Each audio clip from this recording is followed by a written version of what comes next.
It was only good the way it was when I started. When I first got a record deal, I went to Nashville and I was like, you guys don't understand, like the internet's gonna be a big part of music. Like I have a MySpace and I have all these followers on MySpace and these people listen to my music on there and they're like, what? Like all we need is radio and CD sales. And I'd be like, I'm pretty sure this is gonna be a factor. And so you just never know what's gonna happen. Like there's always, every new album release is different because there's always a new platform, there's always a new, way to have people experience your music. I find it interesting. I'm not like gonna sit here and ever be the person that's like, it was only good the way it was when I started. I've always wanted to own my own music since I started making my music. And if you probably don't know this, but most of your favorite artists do not own their work. The music industry is,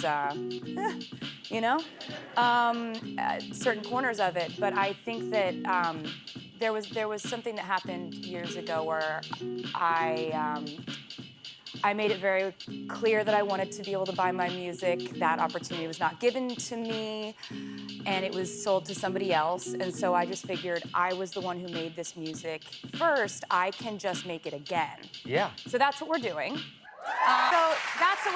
So when something says in parentheses Taylor's version next to it, that means I own it, which is exciting.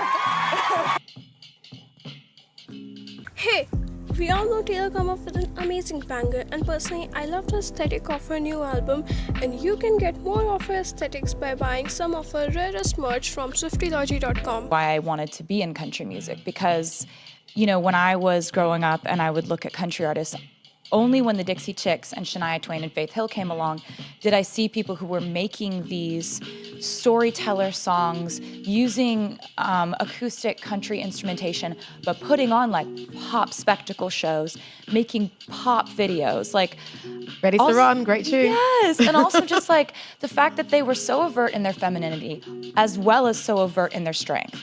Like, sometimes people get those things confused and think those elements to a woman are mutually exclusive, but they were so firm, so bold, also so feminine when they wanted to be.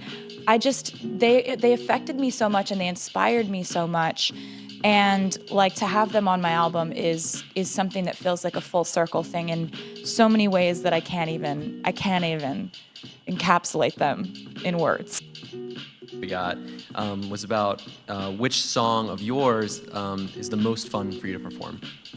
I really like Better Than Revenge. It's a song off of the album Speak Now, and it's about a girl who stole my boyfriend.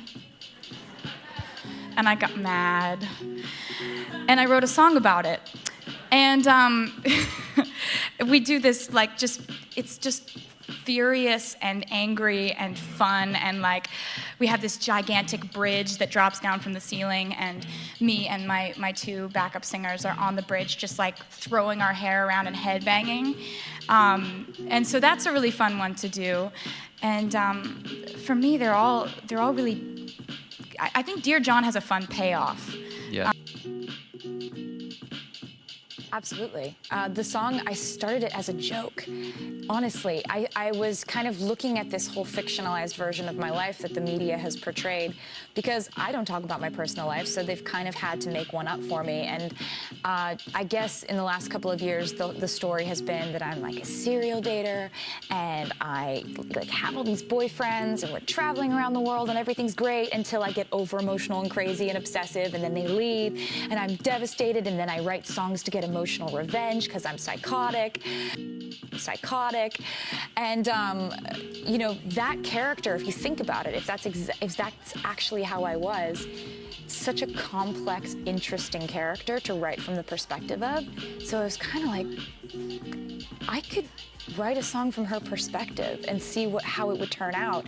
And I all of a sudden started having so much fun writing these like zingers and one-liners that it ended up being one of the funniest songs on the record, and one of the songs that people actually gravitate towards, because it's kind of like, if you make the joke first and you make the joke better, then it's kind of like it's not as funny when other people call you a name. Well, I think that one thing that the Reputation era of my life, per se, did for me was it taught me that I can live my life without any public approval and still have a really, really wonderful life. Yeah. And still want to make music and still want to connect with my fans. And like my love of music and my love of what I do and my ability to carve out a life of my own within that is a possibility. Yeah. It just kind of was like from gut feelings. Like we didn't question too much about that song clearly from the way it turned out. It's like it's just kind of like a free for all. And like I remember I was singing the vocal at the end. The like end of the chorus goes like never ever ever ever. It has an extra one, and that was Max going like, see what it sounds like if you just add an extra one. And I was like, okay. And that ended up being the way that it ended up in the song. Like we just kind of like would throw ideas up against a wall and see what stuck. It's about, you know, when all your friends are just like, really? You were like crying on my couch last night about this, and then tomorrow like you're gonna be back together. And then if you go through that process of like breaking up, getting back together, breaking up, getting back together, breaking up, getting back together, your friends just start rolling their eyes at you like, come on. Passion of the fans. So I want to say thank you to the fans by telling you a secret that I've been keeping from you for the last 2 years, which is that my brand new album comes out April 19th. It's called The Tortured Poets Department. I'm gonna go and post the cover right now backstage. Thank you, I love you. Thank you.